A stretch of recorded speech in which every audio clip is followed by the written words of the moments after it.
Berdaq nomidagi Qoraqalpoq davlat universiteti mintaqaning ijtimoiy-iqtisodiy taraqqiyotini ilmiy asosda qo'llab-quvvatlash, hududlarda amalga oshirilayotgan islohotlar samaradorligini oshirish hamda davlat rivojlanish strategiyalariga ilmiy xizmat ko'rsatish borasida O'zbekistonning yetakchi ilmiy markazlaridan biri sifatida faoliyat yuritmoqda.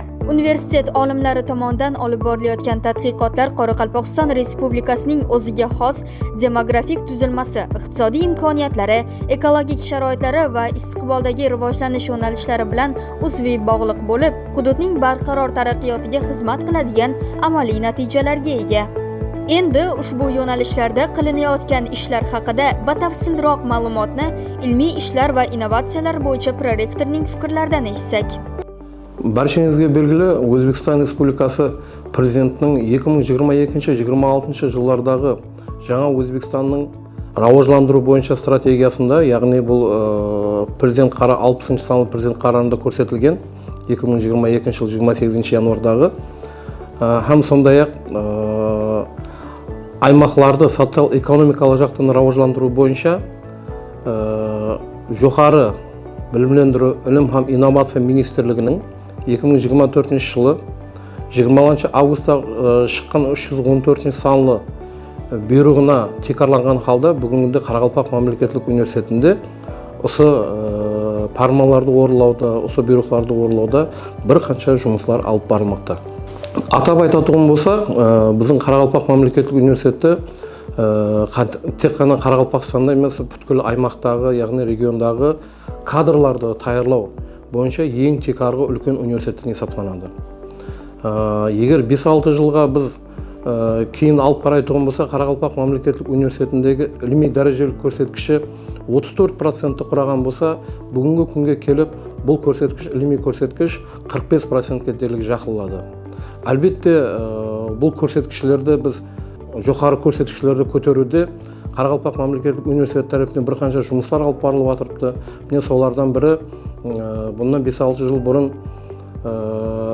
жоғары тәлімнен кейінгі тәлімді рivojlantыру бойынша бізде тек қана 12 бағдары бойынша қанегейліктер даярлаған болса, бүгінгі келіп бұлардың саны 3 есеге, яғни 36 бағдарлар бойынша қанегейлікті даярлау біздің Қарақалпақ мемлекеттік университетінде жолға қойылды.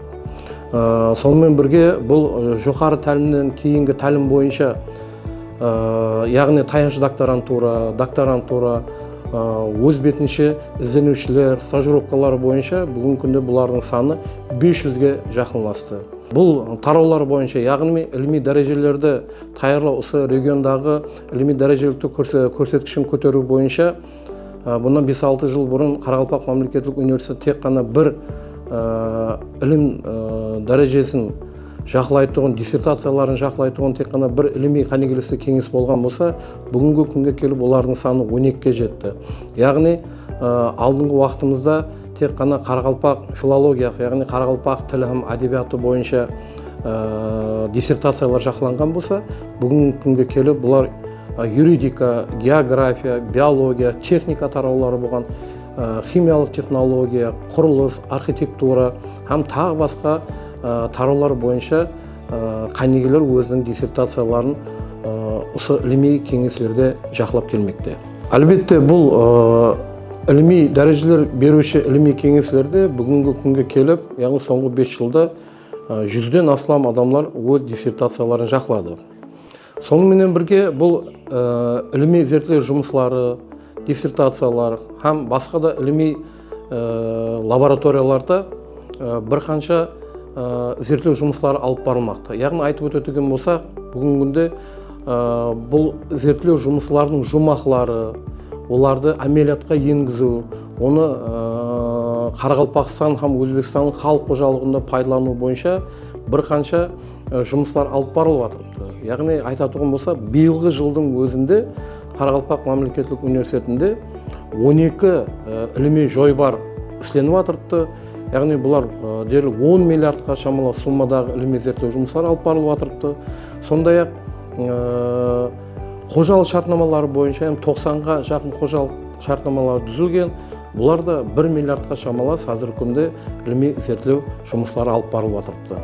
Және де соны айтып өтуіміз керек, Қарақалпақ мемлекеттік университеті бағана айтқанымыздай бұндан 5-6 жыл бұрын тек қана оқу лабораториялары біздің Қарақалпақ мемлекеттік университетінде болған болса, бүгінгі күнге келіп ілми дәрежелермен беруменен біргелікте ілми зерттеу лабораторияларды өздерінің жұмысларын бастап жатырыпты.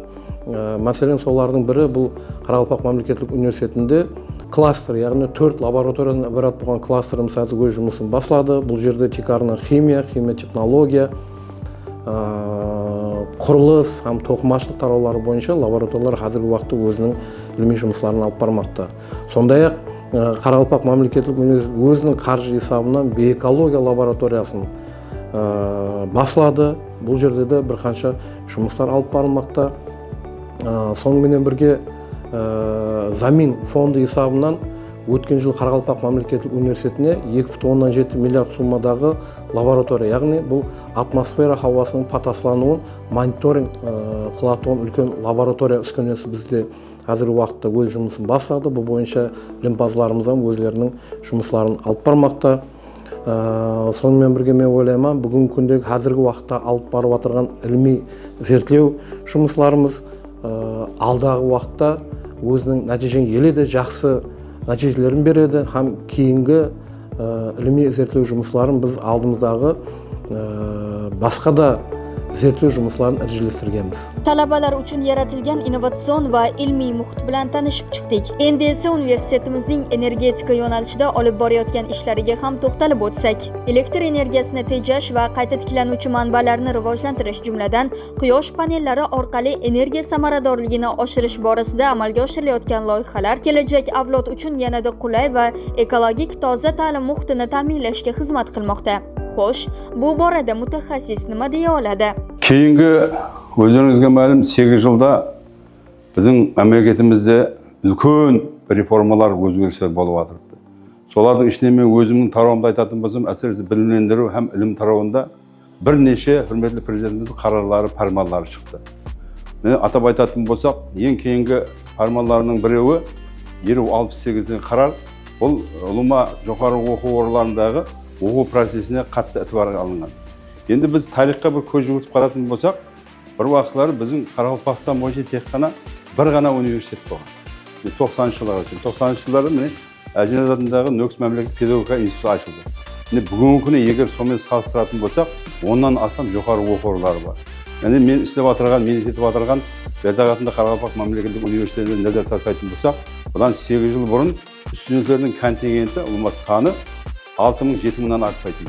Қазіргі күні келіп университетімізде 30 мыңға шамалас студент жастар тәлім тәрбие алады. Тек қана біздің Қарақалпақстан емес, қоңсылас уәлаяттардан келіп студенттер білім алып жатырды. Қашқардан келіп жатыр, Сурхандардан келіп жатырды. Бұл не деген сөз?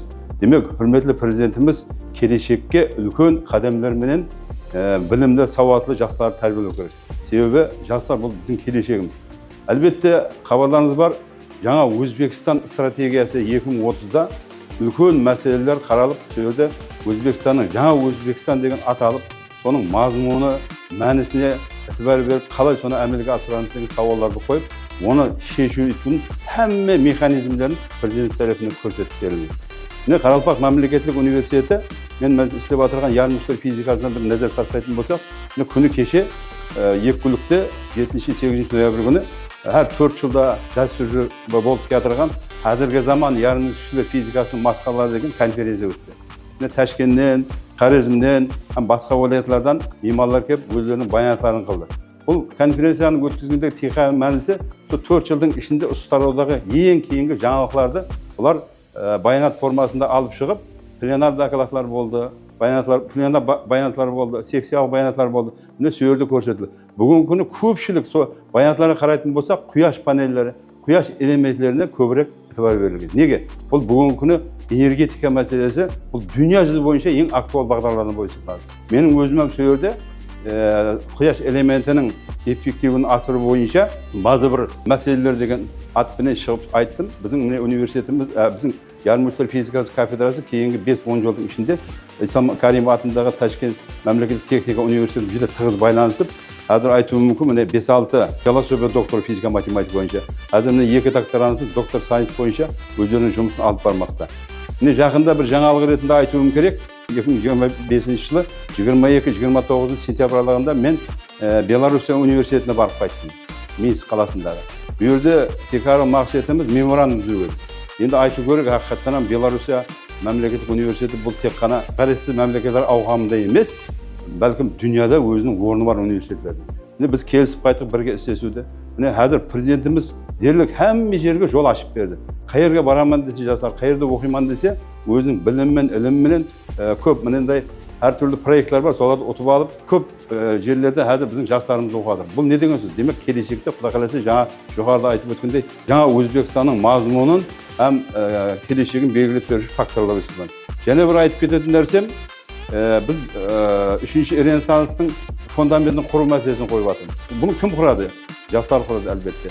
Жастарымызға білім арқылы тек қана жаңа Өзбекстанды құратынымызды ұқтыруымыз керек. Сократтың бір жақсы сөзі бар. Бұл ұлыма грек философы алдын өзіңді басқарып өзгертіп ал дейді. Ондан кейін басқаларды өзгертуіңе аңсат қылады дейді. Яғни өзің өзгермей тұрып басқаларды өзгертеміз. Біз профессор оқытушылар текарғы келешек тәрбиелейтін жастарды сабақ береміз, соларға ілімге үйретеміз. Біздер сол президенттің қойып отырған талабын, қойып отырған жаңа Өзбекстанды жарату бойынша Өзбекстан стратегия 2030-да қойылған мәселелерді өздерімізден өткізіп, соны жақсы түсініп, жастарға түсіндіріп беруіміз керек.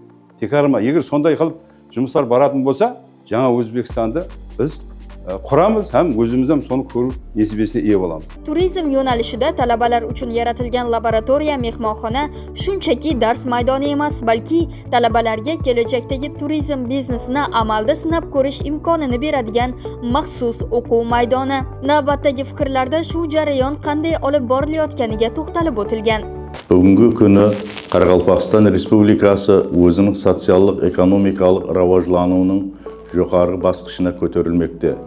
Республикамызда социалдық-экономикалық раважланудың жоғары пәтлерін тәмелеу үшін, осы пәтлерді тәмелеуге тәсір ететұғын текарғы тарауларды, факторларды айтып өтсек болады. Ең текарғы тараулардан бұл санаат тараулары, ауыл қожалығы өндіріс тараулары һәм туризм тараулары есептелінеді. Әлбетте, туризм тарауы өзінің раважлану тарихы менен, өзінің келіп шығу тарихы менен басқа тарауларға салыстырғанда өзіне тән өзгешеліктерге ие. Бұл туризм тарауының раважлануында құрметті президентіміз тарапынан үлкен диққат қаратылмақта. Тараудың раважлануы бойынша қатар президентіміз фарманлары һәм қарарлары қабыл етілді. Бүгінгі күнде мемлекетімізде туризм тарауына кадр даярлау менен 35 мемлекеттік һәм мемлекеттік емес білімлендіру мекемелері шұғылданады. Студенттердің олардың теориялық һәм әмели білімлерін еледе жетілдіру мақсатында Қарақалпақ мемлекеттік университеті һәм бірқанша халықаралық шөлкемдермен бірге істесу нәтижесінде Германияның КИЗ халықаралық шөлкемінің тікелей жәрдемінде факультет кафедра құрамында туризм лабораториясы іске түсті.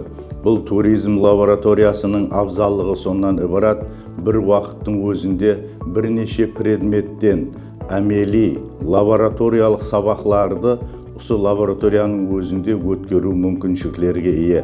Атап айтатығым болсақ, ресторан бизнесі, мейманхана қожалығы һәм тағы басқа да предметлерді осы лабораторияның өзінде тікелей өткеруге болады.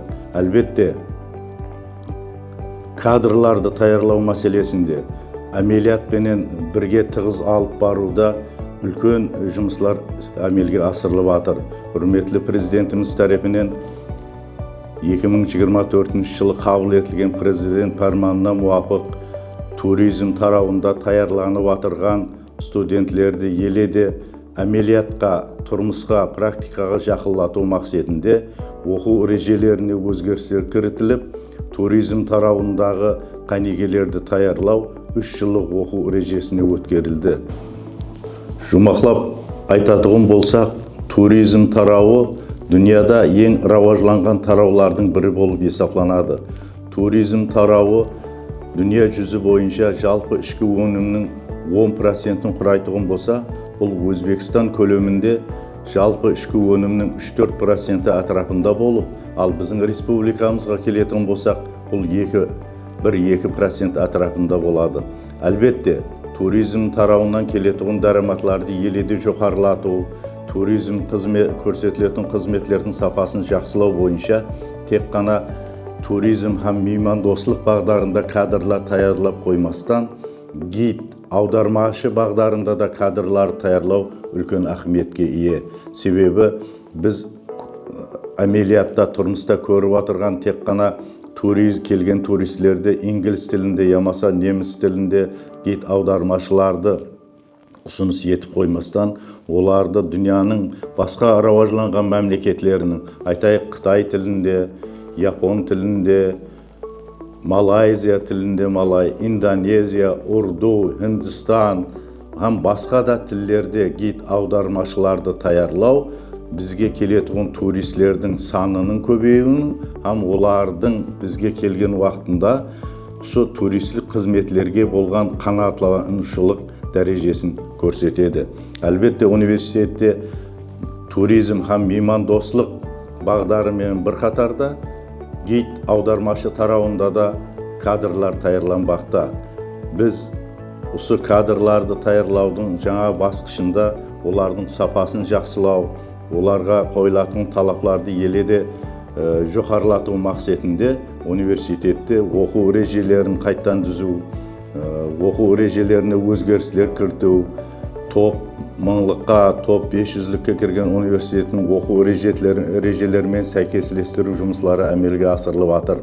Bugungi kunda oliy ta'lim tizimi oldida turgan eng asosiy vazifa talabalarga nafaqat bilim berish, balki ularga yangi g'oyalar yaratish, izlanish olib borish va kasbiy jihatdan shakllanish uchun qulay muhit yaratishdir. Berdax nomidagi Qoraqalpoq davlat universiteti ham aynan shu yo'nalishda izchil islohotlarni amalga oshirib kelmoqda. Ta'lim jarayonida yangilikka intilish va ijodkorlikni qo'llab-quvvatlash bugungi kunning eng muhim vazifalaridan biri. Shu maqsadda universitetda ilmiy izlanishlar va innovatsion loyihalarni qo'llash yo'lida izchil ishlar amalga oshirilmoqda.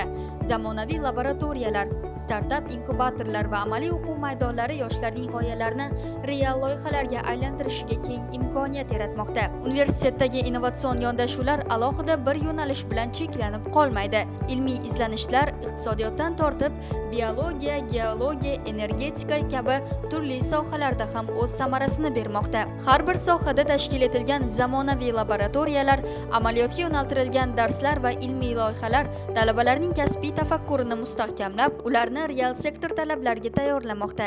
Endi e'tiborimizni biologiya yo'nalishiga qaratamiz. Universitetdagi laboratoriyalar talabalarga o'z g'oyalarini sinash va ilmiy loyihalarni amalga oshirish imkonini beradi. So'nggi yillari elimizde prezidentimiz boshchiligida asrga ta'tirliq misli ko'rilmagan o'zgarishlar yuz bermoqda. Asrisi ekologiya ham qorshag'on o'rtalikni qo'rg'ov tarafında prezidentimiz tarafidan bir qancha farmon ham qarorlar qabul etildi. Atab aytadigan bo'lsak, 2019-yili prezidentimizning 5863-sonli farmoni bilan 2030-yilga shekemga davrda O'zbekiston Respublikasining qorshag'on o'rtalikni qo'rg'ov konsepsiyasi qabul etildi. 2021-yil bo'lsa, prezidentimiz tarafidan Birleşken Milletler Şölkemi Bas Assambleyasının Aral boyu regionun ekologiyalik innovatsiyalar ham texnologiyalar aymağı deb jariyalау hakkında rezolütsiyasını orlaw ilajlar hakkında 52 sanlı kararı kabul etildi. Bu yılғы жылda prezidentimiz tarafidan qorshag'on o'rtalikni qo'rg'ov ham жасыл ekonomika deb atauning o'zi buning ayqin misoli bo'lib tabıladi. Ne xabarınız var, o'tgan asrning 60-yillardan boshlab Qoraqalpog'istonda sol Amudaryo suvining azayuvi menen Aral dengizining qurib ketuv prosesi yuz berdi. Berdax atınдағы Qoraqalpoq mamlakatlik universitetining professor o'qituvchilari ekologiya ham qorshag'on o'rtalikni qo'rg'ov tarafında bir qancha natijali жұмыстарды amalga oshirmoqda. Atab aytganda biologiya fakultetinde bugun kuni 3 kafedra жұмыс alып barib, demek bular uluma biologiya, fiziologiya, ekologiya, topraqtanu, hem dərli өсімдіктер agroekologiyasi ham introduksiyasi kafedralarında 90'ga şamalas professor o'qituvchilar ilmiy pedagogik жұмыстарды amalga oshirmoqda. Berdax atınдағы Qoraqalpoq mamlakatlik universitetining professor o'qituvchilari ekologiya ham qorshag'on o'rtalikni qo'rg'ov tarafında bir qancha natijali жұмыстарды amalga oshirmoqda. Атап айтқанда, биология факультетінде бүгінгі күні 90 профессор оқытушы ilmiy pedagogикалық жұмыстарды әмелге асырып, олар 3 кафедрада, демек, ұлыма биология, физиология, экология, топырақтану, сондай-ақ дәрі өсімдіктер агроэкологиясы, интродукциясы кафедраларында жұмыс алып бармақта. Факультетіміз профессор оқытушылар тарапынан соңғы жылдары қоршаған орталықты қорғау, биологиялық көптілікті сақлау бойынша бірқанша ilmiy жойбарлар әмелге асырылды. 2018-2020 жылдары Қарақалпақстанның ауланатын құстары һәм олардан үнемді пайдалану. 2022-2023 жылдары Құбыларал бойында шор һәм дұзға шыдамлы галофит өсімдіктерді егу һәм кеңейтіру. 2022-2025 жылдары Құбыларал бойы шариғатында гүнжі сортларын жетістірудің агротехнологиясын іслеп шығу жойбарлары әмелге асырылды. Ал бүгінгі күні болса факультетіміз профессор оқытушылар тарапынан 2 жойбар әмелге асырылмақта. Бұлардың біріншісі сол Арал теңізінің құрғаған ұлтанында термитлер зиянынан қорғану һәм урбаландшафтлар профилактикасын іслеп шығу жойбары әмелге асырылмақта. Бұл жойбардың бюджеті 1,5 миллиард сумды құрайды. Екінші жойбар 2022-2025 жылдарда Қарақалпақстанның 2025-2027 жылдарда Қарақалпақстанның шоғырланған топырақтар шариғатында пақтам ғалле егілерін органикалық азықлармен қолданған халда жоғары өнім алу агротехнологиясын іслеп шығу жойбары болып табылады. Факультетіміз профессор оқытушылар тарапынан ақырғы 3 жылда 7 оқулық, 30-дан астам оқу һәм оқу методикалық қолданбалар, 16 монография баспадан шығарылды. Сондай-ақ ақырғы 3 жылда Scopus халықаралық базаларға кіруші ilmiy журналларда 70-тен астам ilmiy мақалалар, ал жоғары аттестация комиссиясының тізіміндегі ilmiy журналларда болса 200-ден астам ilmiy мақалаларды баспадан шығарды. Соңғы 3 жылда факультетіміз профессор оқытушылар тарапынан 2 ілім докторы, 20-ға жақын философия докторы диссертациялары қорғалды. Әлбетте, бұнда сол факультетімізде шөлгіместірілген, әлбетте бұнда университет жанында ашылған зоология, адам һәм физиологиясы қанекелестірілген ilmiy кеңеслерінің рөлі жүдә үлкен. Бүгінгі күні табиғи пәнлердің рауажлануын ilmiy лабораторияларсыз көз алдымызға келтіре алмаймыз. Қарақалпақ мемлекеттік университеті биология факультеті жанында 2021 жылы биология факультеті жанында 2 ilmiy зерттеу лабораториясы іске қосылды. Бұл биологияны зерттеу ұсулары, сондай-ақ экология, топырақ анализі ilmiy зерттеу лабораториялары болып табылады. Бұл ilmiy лабораториялардың ашылуы факультетімізде жас профессор оқытушылардың, магистрант һәм докторантлардың, зерек студенттердің ilіммен шұғылдануына үлкен имканиятлар жаратып берді. Жас оқытушыларымыз, магистр докторантларымыз регионымыздың топырақ, су һәм ауаның құрамын зерттеп, олардың патаслану дәрежелерін анықтады. Сондай-ақ табиғатымыздың хайуанатлар һәм өсімдіктер дүниясының қазіргі жағдайын үйреніп, үлкен жұмыстар алып барды. Біз бұл имканиятлардан елде кең пайдаланып, елімізде экология һәм қоршаған орталықты қорғау тарауының рауажлануына, экологиялық машқалалардың алдын алуға, сол өз ilmimizбенен, білімімізбенен үлес қосамыз деп уәде береміз. Bu gaplar shunchaki hisobot uchungina aytilmayapti. Xulosa o'rnida ayta olamizki, universitetimizda talabalarga yaratilayotgan innovatsion imkoniyatlar nafaqat ularning bilimini oshiradi, balki kelajakdagi kasbiy hayotga tayyorlaydi. Har bir yo'nalish bo'yicha olib borilayotgan izchil ishlar universitetning rivojlanishiga va yoshlarni haqiqiy yetakchilikka tayyorlashga xizmat qilmoqda. Bu esa o'z navbatida Berdaq nomidagi Qoraqalpoq davlat universitetini nafaqat ta'lim maskani, balki ijod va innovatsiyalar markaziga aylantirmoqda.